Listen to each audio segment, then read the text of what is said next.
It's important to recognize that in this moment of collapse, in this moment of crumbling, that something new is actually going to take its place. That right now, yes, the old ways of thinking, the ways in which we saw America, those things are done. The way in which we could understand, for instance, that weather would be what it was, that democracy would always stand, that immigrants would always come through our country and communities, and that everything would just continue to evolve as such. That way of thinking is over. The fact that we believed that genocide was behind us. Those were things that we only read about in history books, not experienced while scrolling on our phones. So when things are collapsing, that is the opportunity for us to think about, what do we want to come next? It isn't, and it should not be, our impulse and reaction to try and hold on to the ruin. It's to let it go and recognize that in every obstacle, there are still opportunities. Hello, dear friends, and welcome to the Danielle Moodie Show. Let's get into it.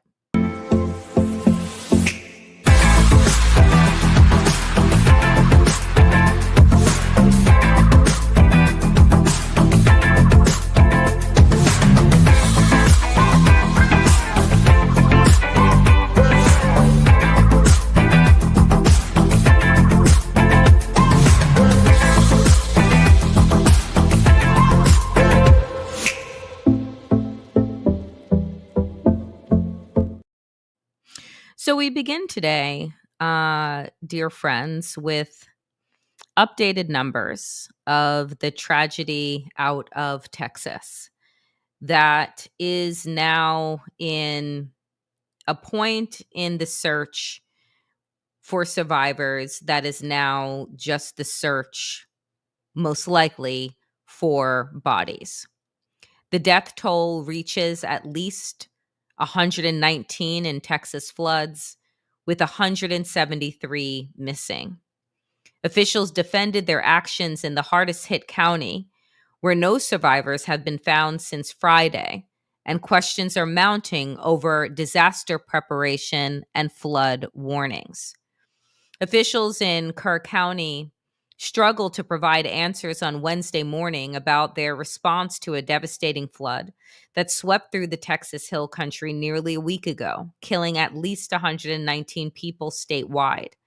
The bulk of those deaths were in Kerr County, where the death toll reached 95 on Wednesday, and officials said 161 people were still missing, a major increase from the numbers they were citing earlier in the week. Statewide, 173 people were unaccounted for. Governor Greg Abbott of Texas said as searchers continued to sift through the muddy remains of cabins, campers, and trailers.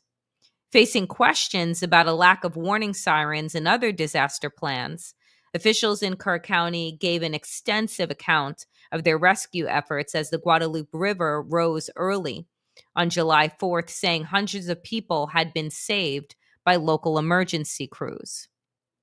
Pressed about the timeline for when increasingly urgent warnings from the National Weather Service were shared with residents, the sheriff asked for more time. Quote, "I believe those questions need to be answered," he told reporters, adding, "We're going to get that answer. We're not running. We're not going to hide."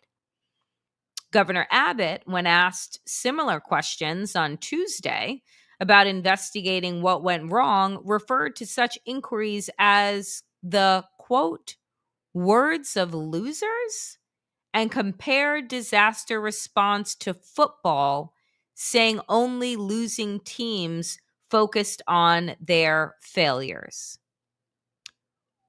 What in the entire fuck? The reason why Greg Abbott has a job is solely because of gerrymandering and suppressing the votes in Texas.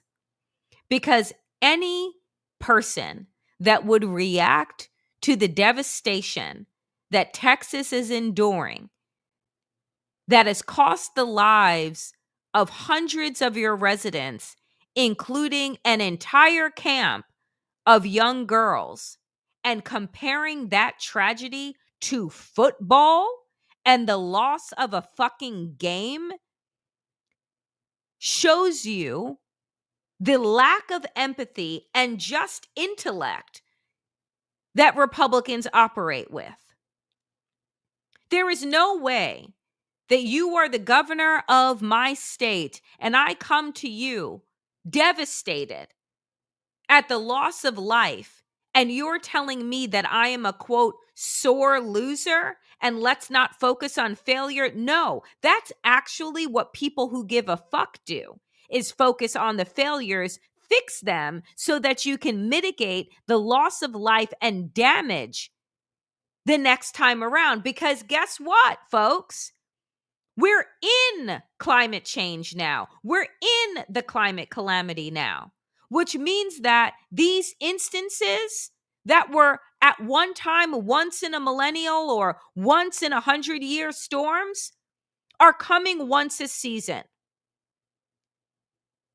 And they're going to increase. And so if you don't look at what went wrong, you are not going to get it right. I really, truly believe that these people need to be studied, and studied in the way that you study a sociopath or a psychopath or a serial killer to understand, like, what's going on in their brain.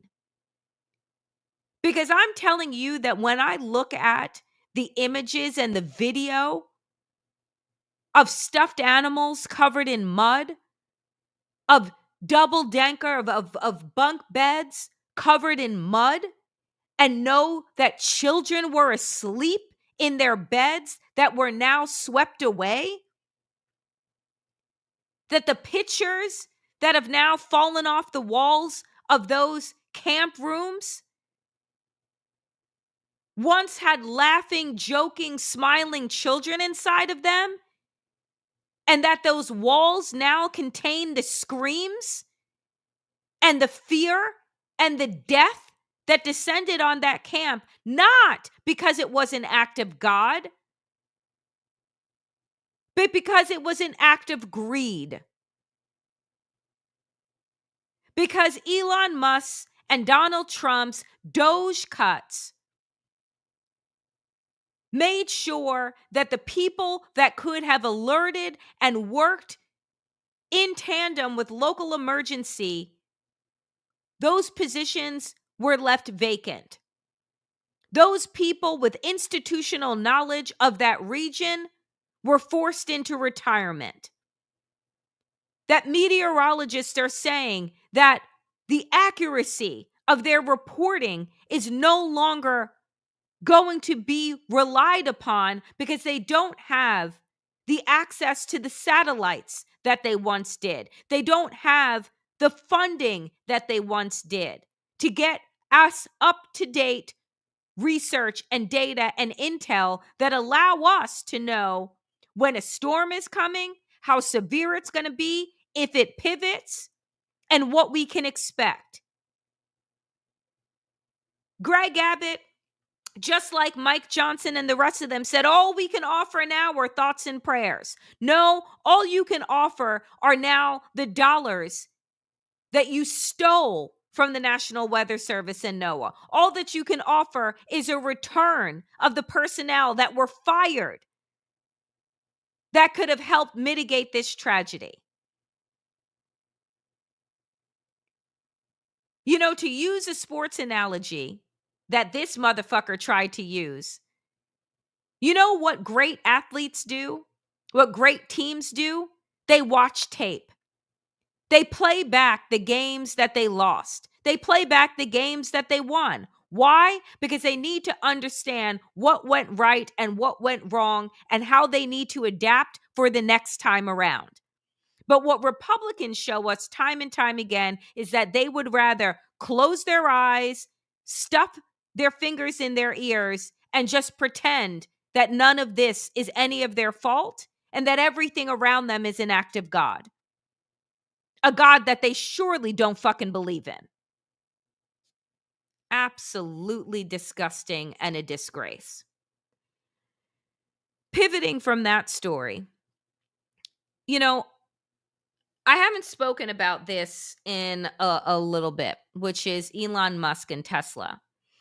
But since the passage of the billionaire's budget bill, I think that this story that I'm going to pivot to next isn't just about Elon Musk and Tesla, but it actually is also about what this monstrosity of a bill is going to do to future innovation, green technologies, right? And our ability to, again, mitigate climate disaster. Because that's the point of electric vehicles and all of these things, is that one, financially, it's better in the long run because you're not reliant upon big oil.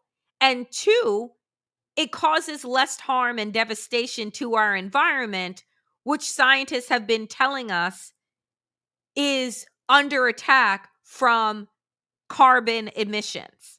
And so this is why these two stories go together for me. Tesla's real struggles, and this is from The Verge, Tesla's real struggles have only just begun. Trump's budget bill could cost Tesla billions of dollars in credit sales, and Elon Musk's promise to create a third political party is creating its own headaches. And this is by Andrew Hawkins. Tesla used to be the envy of the auto world, with sky-high valuations, a relentless focus on tech, and a CEO that commanded unprecedented loyalty from his customers. Now the company's reputation is in shambles. Well, that's what happens when you get in bed with a Nazi. Its financial future looks increasingly grim, and its costly bets on AI and robotics are unlikely to pay off anytime soon. Weirdly, CEO Elon Musk has just woken up to the mounting crisis on his doorstep. Maybe it was because he was in a ketamine stupor, or busy pretending to be a government official and wielding a chainsaw on, stages with glasses on. I digress. That's according to an unnamed former Tesla executive who told the Financial Times that Musk has only just now come to terms with the damage his political activities are creating for Tesla. So here's the thing. The passage of Trump's big billionaire bullshit bill seems to have been the final straw for Musk, who vehemently opposed the bill, calling it an abomination. Even a broken clock is right twice a day, on the basis that it would balloon the national deficit. Yup, because it's going to add at least $3 trillion on top of the $7 to $9 trillion that Donald Trump's last bill caused in his first regime. The bill, which was signed by Trump over the weekend, would eliminate, guess, tax cuts for EV purchases, zero out fines for automakers who exceed fuel efficiency targets, and roll back other incentives for wind and solar power. So this is where I want to pause. Because the fact is, again, this isn't just about Elon Musk and his company. This is about what Republicans and Donald Trump have decided to do with our future. You see, they have all the information that all of us have. They just choose to ignore it because they operate in the immediacy, in the now. How much money can I suckle from big oil? How much money can I get from big coal? How much money can I get to destroy? Because guess what? Donald Trump is 78 years old. He ain't going to be around with his McDonald eating ass for another 10 years. So what the fuck does he care? If we're all choking on fumes and drinking lead water and their plants are dying and we've caused like tremendous historical storms over and over again. What difference does it make? Because he won't be here. And a majority of those people in Congress, right, who applauded and chanted USA, USA, won't be here in 20 years. The average age of those in Congress is like mid 70s. So in 20 years, those people are in their 90s, but they're setting legislation and passing policies that are going to devastate their children, their grandchildren, and their grandchildren's children. But fuck it. At least they'll be in platinum coffins. Fuck the rest of us. So the reason why I talk about this story today on the heels of the tragedy in Texas is because we know that what happened in Texas, folks, happened last year in Asheville, right? With the hurricane that hit a mountainous area that should have never happened. But these things keep happening. And not only are they costing lives, which are precious, but they're also costing billions of dollars because ignorance isn't bliss. It is actually bankruptcy for us. So, it's wild to me that you would look at the benefits and the adaptations that these automakers had already been making. Because again, guess what? It is more so that outside of this country, people are buying what? Japanese, Chinese, European vehicles that are energy efficient, that are electric. Why? Because outside of this country, gas is fucking sky high. So no, Ford and the big automakers, they're not shipping their trucks and their SUVs. You don't see those cars. Do you know what I'm saying? If you travel outside of like going to the oil-rich nations, if you go anywhere else in the world, the cars are this fucking big. I remember that being of the greatest shock to me when I went to Europe for the very first time, like 20 some odd years ago, like 25 years ago. I was shocked. I said, why are cars so small? And then I saw the gas prices. And I was like, oh, because why would you have a Hummer, right? Like, do you all remember when like the sign of wealth in this country was the McMansion, but also having the retail version of an army vehicle pulling up at like the fucking ShopRite with the mom of three climbing down from like the army tanker? That thing cost so much in terms of gas. You don't see Hummers on the road anymore in the way that you did in like the late 90s and the early 2000s. At least not where I live. And they were prevalent, right? Because that was a sign of wealth.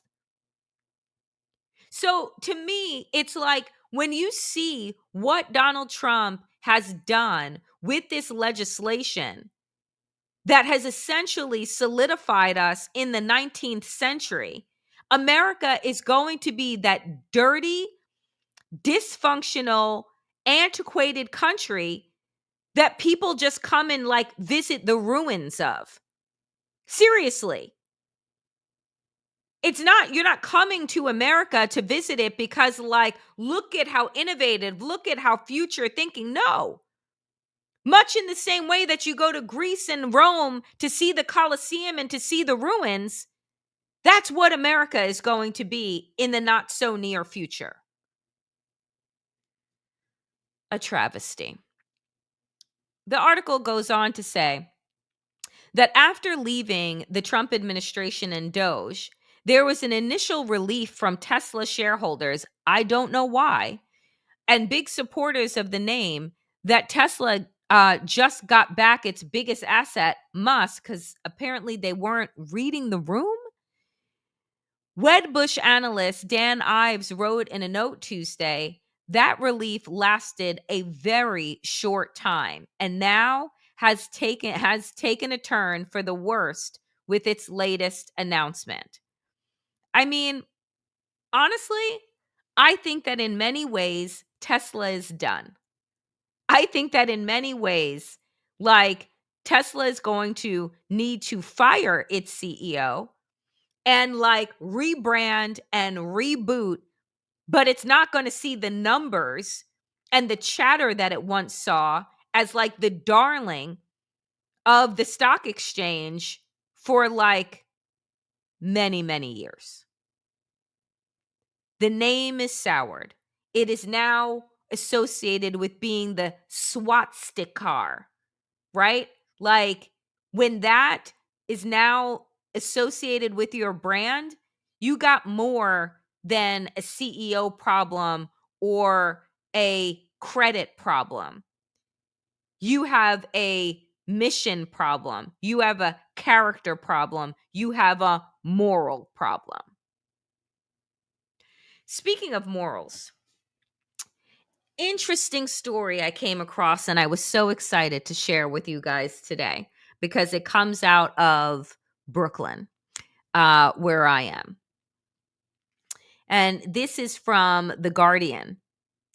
Don't forget, mural brings attention to the January 6 rioters pardoned by Trump. Check this out. A giant new mural titled Wall of Shame has launched in Brooklyn, New York to remind people of the, and I don't know why The Guardian wrote alleged crimes, because those 1,500 people were tried and convicted for their crimes. The only reason why they're out of jail is because Donald Trump pardoned them, not because they were innocent. So it's just crimes. Stop. Committed by more than 1,500 MAGA loyalists. Audrey Southard Rumsey pushed a flagpole into a police officer's chest. Ralph Celentano shoved an officer over a ledge. Pauline Bauer accused Democrats of stealing an election and trafficking children and demanded that you bring Nancy Pelosi out here. We want to hang that fucking bitch. These are just 3 of the stories told on the Wall of Shame, a public installation by artist Phil Buehler that launched on July 4th in Bushwick, Brooklyn, New York. The giant red, white, and blue mural aims to document and highlight the stories and crimes of more than 1,575 people involved in the January 6, 2021 attack on the U.S. Capitol who were pardoned by Donald Trump. And I just want to show you again the image of the wall that I think is really cool, and I cannot wait to go and see it. The project is the third in what might be called Buehler's Art Against Autocracy trilogy, a series of collaborations with the nonprofit Radio Free Brooklyn. It began in 2020 with the Wall of Lies, a 50-foot mural displaying more than 20,000 lies told by Trump during his first term in office. The second installation, the Wall of Liars and Deniers, was a mural displaying the 381 Republican politicians running in the 2022 midterm elections who denied Democrat Joe Biden's legitimacy as president. Quote, artists can have more power than Fox News to turn this around, Buehler says in a Zoom interview from his Brooklyn studio, reflecting on the struggle for truth in the Trump era. Boy, would MAGA land hate it if culture, music, and art pushed back. You've got to double down the other way and start flooding this zone with art as Trump tries to erase it. I cannot tell you how much I love his sentiments. There is no more powerful tool right now than the artist, the creator, the one who can bring attention to in innovative ways and make sense of this time that we're living in. That is the artist's job. And I want you to think back to the fact that Donald Trump took over the Kennedy Center. And in taking over the Kennedy Center, all of these brilliant curators and these brilliant minds were fired and or quit. Because Donald Trump and MAGA want to control every aspect of their narrative. They want to control the art. They want to control the curriculum. They want to control the music. They want to control what it is that we hear, see, taste, and know to be true, so that we question everything and believe nothing other than what they feed to us. I'd rather choke than ingest it. And so the bravery, right, the brilliance of artists in this moment, of this curator to say, you know what? They want us to forget. They want us to think that this erasure is normal. And in doing so, folks, our job is to remember. Our job is to know. If the goal of this regime is to keep you asleep, then your goal, your mission needs to be as conscious and as grounded and as thoughtful and as analytical as possible. Education and art and remembering and knowing is our superpower in this moment. We are actually going to need to go back to ancient tradition, to tribal traditions, to oral traditions, and pass on stories in ways that our ancestors did.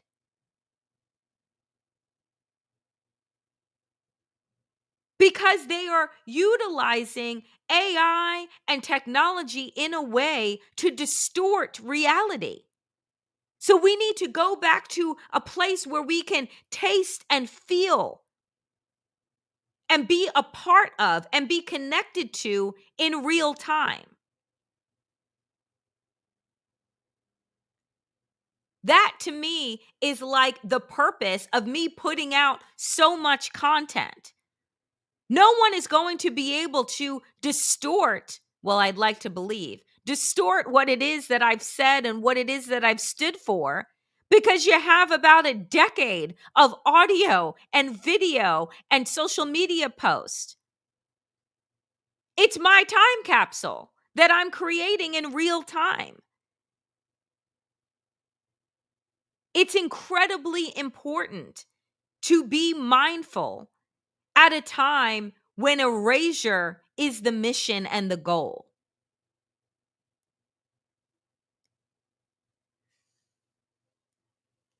The Wall of Shame is a 50-foot long, 10-foot tall outdoor mural featuring the pardoned Trump supporters, color-coded to distinguish their actions. Violent rioters appear in red. Those who damage property are shown in blue, and the remaining individuals are depicted in white. The combined effect resembles a star and stripes that has imploded. And I just want to go back and show you the image again. The red are for the violent offenders. The blue represents those that ruined property. And the white, right, are for the others. I mean, just, It is brilliant. It is breathtaking. And bravo, bravo to this brilliant artist, Phil Bueller, for this creation. I love it. I love it so much. So, speaking of art and creation and education, I want to turn your attention now to another story that, again, this is the world that we're living in now. This was in Politico today, and actually EU Politico. The first American scientific refugees arrive in France. Aix-Marseille University is wooing researchers who feel targeted by the Trump administration. Here's the photo. Marseille, France. The first American academics fleeing Donald Trump's America for France have arrived.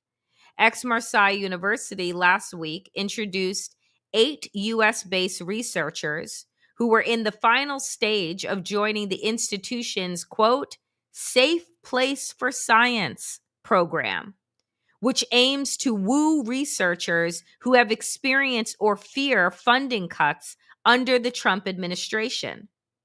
AMU offers the promise of a brighter future in the sun-drenched Mediterranean port city. While both France and the European Union have launched multi-million euro plans to woo researchers across the pond since Trump assumed the US presidency in January, AMU's initiatives was the first of its kind in the country, meaning the 8 researchers who were welcomed are the first academic refugees planning to trade the United States for France. Y'all, this is how you know that the brain drain that is happening in the United States is going to cost us so much in innovation, in excellence, our standing in the world. Because guess what? Everyone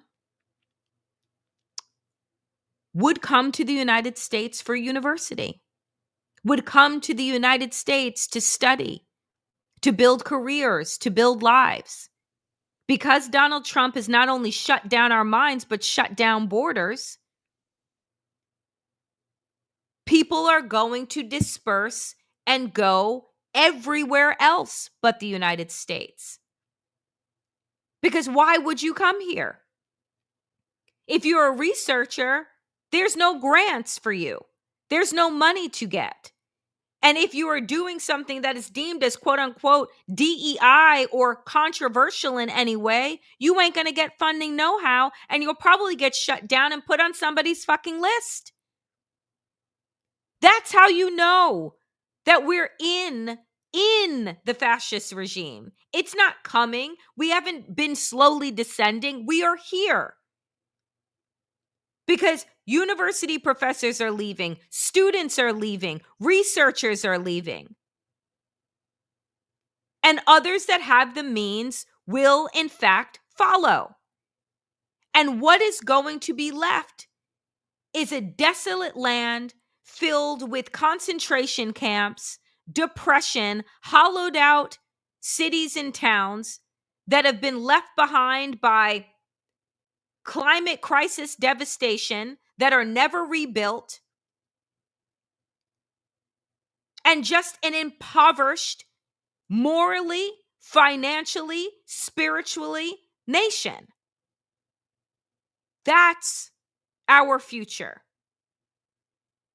If we do not do something to stop this regime.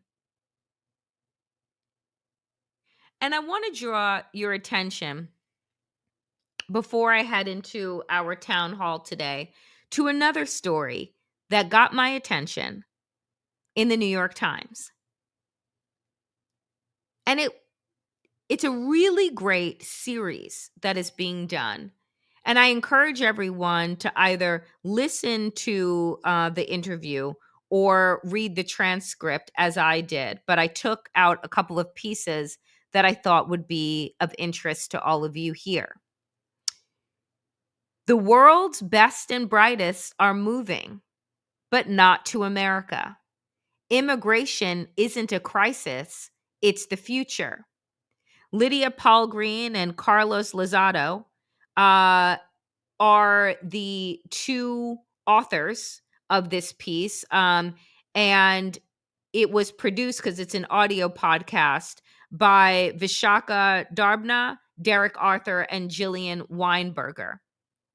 And here's a part of the transcript that I thought was good. And no, Kyle, the New York Times is not good now. They have some good writers and a lot of censorship and a lot of bullshit, but I do my best to pull out what I think is actually good for us to pay attention to, right? I'm not saying, go re-up your subscriptions. I do my best to pull out what I think is good for everyone here.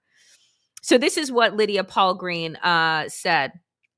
Yeah, one of the early themes that emerged when I started reporting on this series was that far from there being too many migrants, we may actually be facing a world in which countries are going to have to compete with one another in order to attract not just the most qualified doctors, engineers, and things like that, but workers of all kinds. On one hand, we're living in a world where there are more people on the move than ever. There's something like 250 million people living outside of their home country. It's the highest percentage in recorded human history. But if you look at it another way, that's only 4% of the population of the globe. So 96%, Lozado responds, of us are where we were born. Palgreen, 96% of people are living in the country where they were born.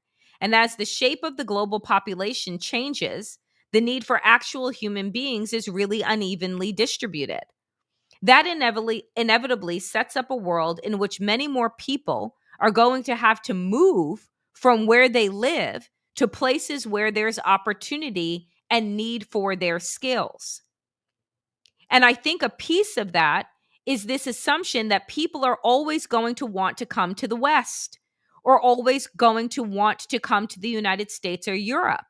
But one of the things that I discovered in my reporting was that there are actually new destinations that have emerged and places that we who live in the West might not expect as being desirable locations for someone to build a life, have actually become places that are attracting some of the so-called best and brightest, particularly from the developing world, but not only from the developing world.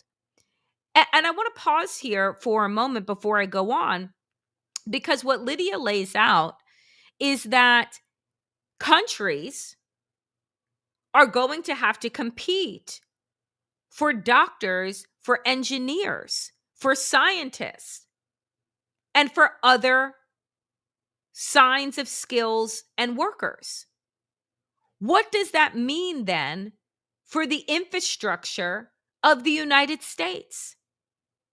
What does that mean for our hospitals, for our research centers?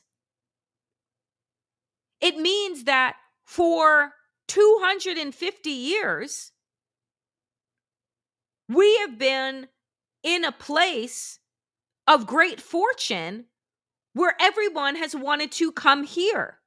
And not only have they come here to the United States, but they've built lives. They've built programs. They've built intellectual infrastructure as well as actual infrastructure that we drive on, that we ride on. But what happens when that intellectualism is now dispersed throughout the world? That if you fall ill, we no longer will have the best and the brightest in our hospitals. It won't just be a matter of flying from, let's say, from Texas to California or from Alabama to Florida. that now, in order to have your needs met, only if you have the resources will you be able to fly to Dubai, to London, to Ghana, to Kenya. What they are stating here is that the world as we know it, as I said at the beginning, is crumbling and a new world is emerging to where you may not have ever thought that you would live abroad, because why? Your family is here, your work is here, etc. But if those things begin to shift and change on top of the fact that it's no longer safe to actually be here, then what does it actually mean to have roots anymore? It means that you're changing and shifting this idea of immigration, of it just being the poor and impoverished that are moving to countries because there's no opportunity in theirs, but that a level of skilled workers and innovators and technologists and et cetera are going to be looking for opportunities elsewhere. And as a means to get those industry leaders into the country, different countries may set up ways in order to entice talent to come. That changes everything. They go on here. Paul Green. I think that so many of the trends and political innovations, to put it in a neutral way, driven by anti-migration politics, have come home to roost here in the United States in a way that feels, in some ways, almost outlandishly cruel and just unbelievably crude. I was struck when JD Vance was trying to rally the troops in the Senate to vote for the president's one big beautiful bill. He tweeted, "The thing that will bankrupt this country more than any other policy is flooding the country with illegal immigration and then giving those migrants generous benefits. The bullshit bill fixes this problem and therefore it must pass." Paul Green goes on to say, I mean, this is absurd. If Trump wanted to do a border security bill, chances are he could probably get a majority and quite a few Democrats to go along with him. But it felt to me really telling. And I think of a piece with the reporting that I've done around the world, that this force of using immigration as a cudgel and a way to pull a plurality together around a very radical political program is a thing that has come to the United States, and how. But I also take away that this is not a very powerful instrument and that it changes quickly. We are in the process of an experiment that will reshape America in ways that we can't even possibly fathom. For the first time in 50 years, we're likely to have net negative migration in the United States in 2025. This is just, I think people don't or can't even grasp the level of profound change this represents for us as a country. I think that people are not going to like it when that becomes clear. And this is something that we've seen play out in many other countries, that when people see what life is like without immigrants, they realize it's not necessarily a life they want to live. I think that's where we're headed, and we'll see how we respond. I think that this is extraordinarily chilling. We have never known an America that isn't the center of the world. We've never known an America that isn't a blended population of ethnicities and races and religions and identities and orientations, et cetera, et cetera. We've never known what it was like not to live in a land of possibility. And that is exactly where we are headed. When the doctors leave, and the engineers leave, and the scientists leave, and the artists leave, and the teachers leave, and the students leave, when the farmers and the workers are kidnapped, when the nannies are disappeared, when the journalists disappear, what's left is not a place I would imagine any of us want to live in. And those that still have a choice through means of financial ability and resources to relocate are going to be making really hard decisions really soon. We are living in an extraordinary moment. Probably the greatest shift that we have ever seen in our lifetime is happening. Not just in this country, but a world shift, a reordering, a reshuffling. It's truly, truly both terrifying and extraordinary and exhilarating with immense obstacles, but also opportunities. What if we were to take this moment that Donald Trump wants us to live in fear of and actually use it to imagine how we really want to live, how we really want to be? What would it be like not to just try and repair this fractured democracy, but to create something new entirely? We may not all, and I will say this, we all will not make it to the other side of this. But for those that do, there is an extraordinary opportunity inside of the chaos that is being manufactured here to create an entirely new world we can't even wrap our minds around right now.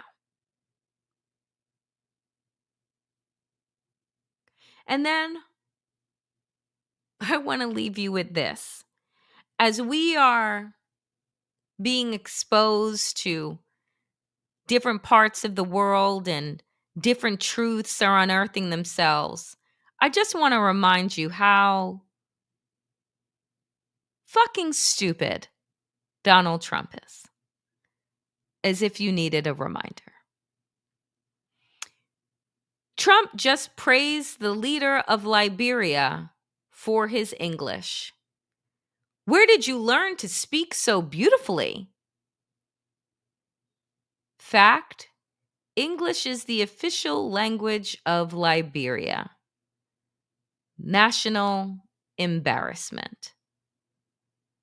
This is what it looks like to live in an idiocracy, with people who deem other nations as shithole countries, and yet you know absolutely fucking nothing about anywhere other than your golf club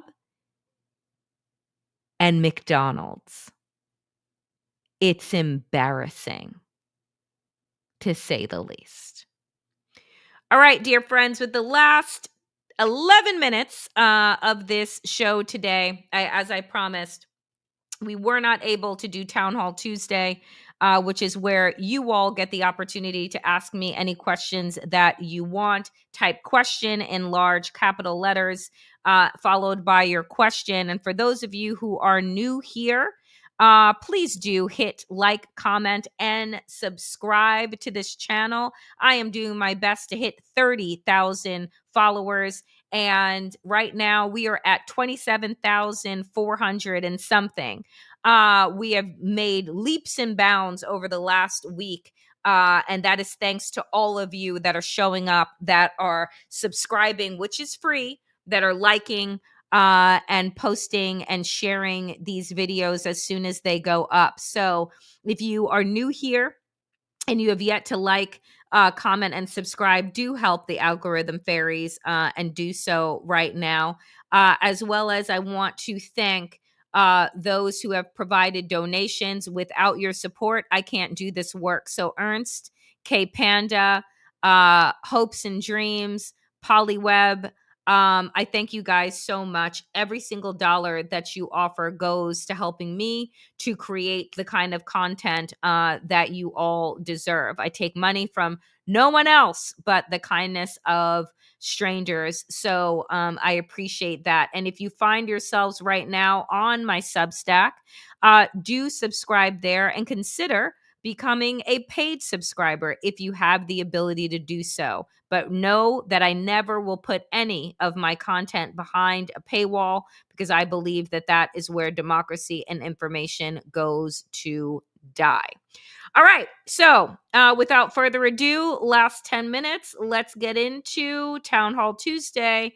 Type question, all capital, followed by a question, and I'll do my best to get to you.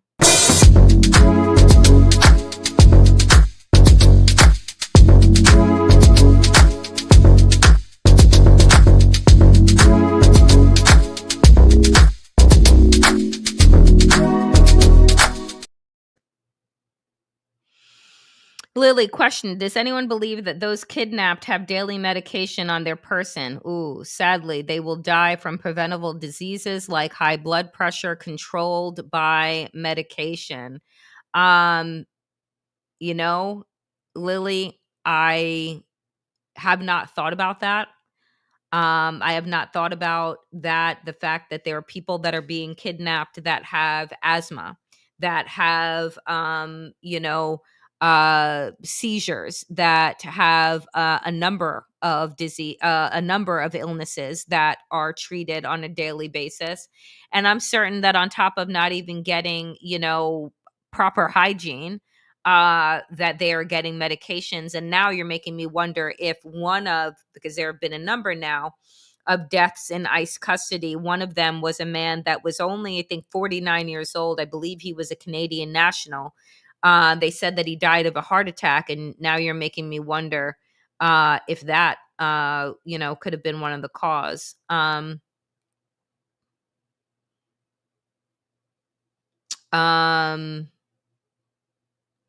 Let's see. Question, Edward.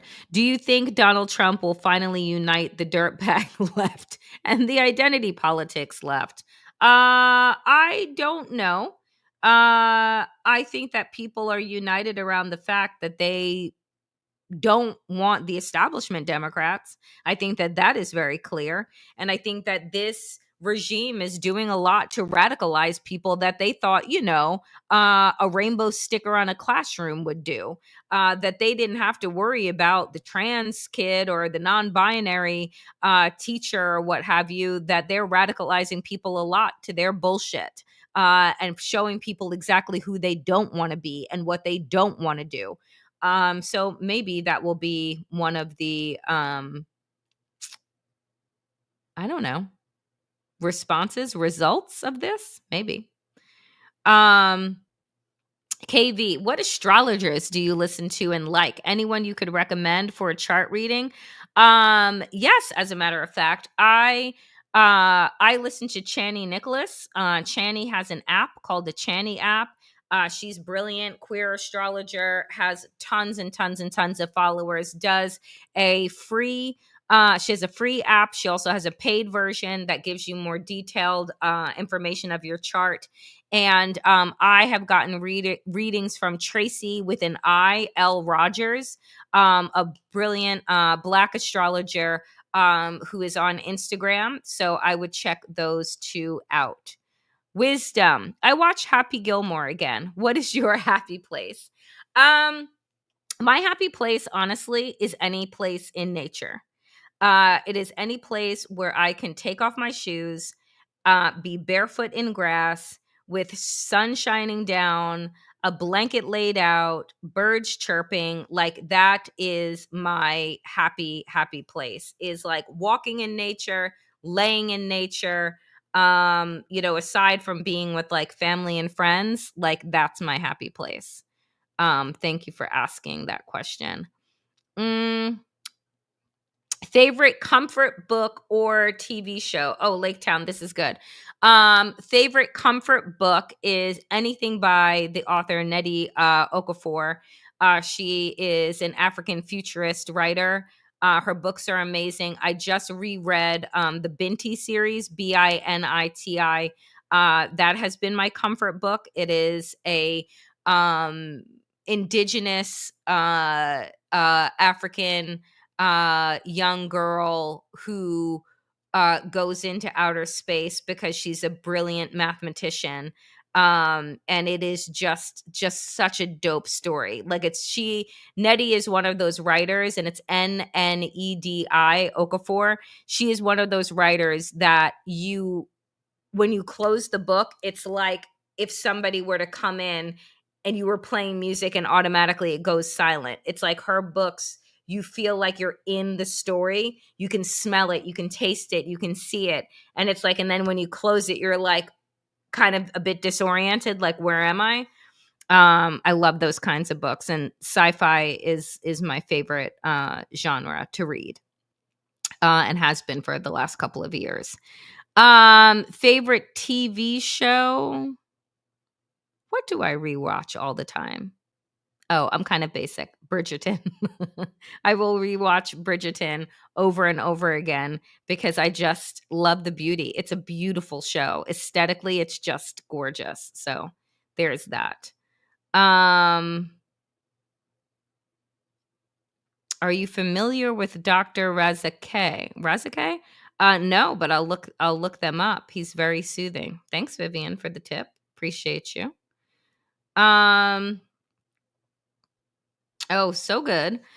Brianna, what do you think will come first, uprising or national strike? Well, I think a national strike would be an uprising. Um, so I'd like to say hopefully a national strike. Um, but we have seen, kind of these mini bubblings up of uprisings happening and pushback to ICE happening across the cities. So, one will beget the other, I think. Um, Samelia, this is a question that I get often. Substack is owned by some shady neo-reactionary broligarchy types. How long will Substack be a safe space? Well, here's funny enough. For the first time, I was called the N-word on Substack. I had one of my posts reshared with nasty, hateful, racist shit attached to it. And like the fact of the matter is that no place is safe. They're all created by the same types of people. It's what you do with those platforms that matter to me. But like if they're an outright Nazi like Elon Musk, then I leave the platform. But and don't use it anymore. But like is there any place that's really great? No, they all start out good and then they all turn to shit. So to me it's like what are we going to do with it? Um mm, mm. Question: given the CDC before Trump stopped information from it said 100,000 Americans are contracting long COVID, what do you do to surround yourself with clean air? I mean, mostly I work from home. So I'm not around a lot of people on a regular basis. I don't have to take mass transit. I walk to where I go outside. And that's like, and my home has like, air filters and what have you. But yeah, long COVID, real thing, because I have friends that are suffering from it. So there's that. Um, Oh, what's this? Norma, remembering how Hollywood tried to trivialize the success of Sinners, do you have any thoughts on how they are gushing over F1? Oh, is that the movie with the abuser, Brad Pitt? Is that Formula One? Is that the one that you're talking about? I have not seen it, but it seems to me that they're doing a remarkable job of trying to rehab that man who his own kids stopped talking to. So if that's the same movie, but I have not seen it. No. Um, Ah, Philip, good question. What happened to the Andor season 2 discussion? I am actually talking to Waj about that. Um, I would like to do it next week. So what happened to it is that I got incredibly busy. My sister got married. I had a lot of family stuff come up and I just couldn't dedicate the time to consistently watching season 2.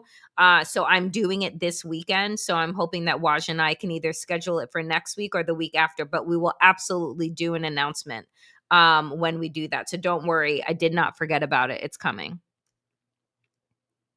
Also, I was kind of needing to take a fascist break, and I know that it's sci-fi, but I kind of also needed to just like not feel like the future was fucked as well. So I also needed a little break. Um yes, Lilia, you just heard what I said. Uh Andor season 2, I'm going to watch it this weekend. Um Looking for other questions. Oh, did I tell you that I went to the Grace Jones concert? It was wild. It was really cool. The Grace Jones concert that I went to, I actually went to DC to go and see it, was with Janelle Monáe. And Grace Jones is like 74. One would not know that she was 74. And she's just like so fucking cool and just artistic and just like this bold, creative. And it's amazing to see. And I think that like to also see it in somebody that is considered to be old. Do you know what I'm saying? Still performing and still being super kick ass and looking amazing. Was really, really cool. So yeah, that was a great, it was a really great show.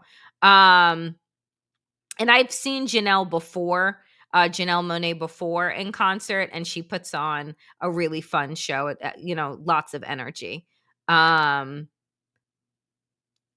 uh, oh, Daryl, how is it that ICE is not in San Diego, which is by the border, but in LA? Because San Diego is more conservative, and where he's going is super blue places, not places that he quote unquote won. Um, Will I watch Rogue? I think I probably will watch Rogue One. Like I said, I wasn't into Star Wars, so I was like totally against watching Andor, but it was so good, so I probably will do that. And then this is my last question I will take for today because I'm now over time. What's your sun sign? I'm guessing Earth. No, you are not wrong. You are wrong. My sun sign, I am a Scorpio, water sign. And I'm very much a Scorpio.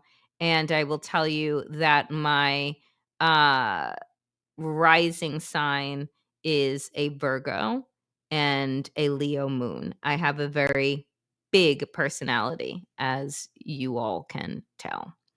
Um, all right, my dear friends, thank you so much. These were really fun questions. And I loved it. Thank you for humanizing me with questions that aren't just about politics and the doom and gloom. So I appreciate the fun and interesting questions as well. So thank you, folks. I will be back tomorrow 5 p.m. Eastern here. And Friday, we will be with Wajahat, 12 p.m. Eastern for Democracy Ish. As always, dear friends, power to the people and to all the people power. Get woke, stay sane. And in these extraordinarily dangerous times, dear friends, do stay safe. Do something good and nourishing for yourselves tonight and every day. You need that to recharge. See you back here tomorrow.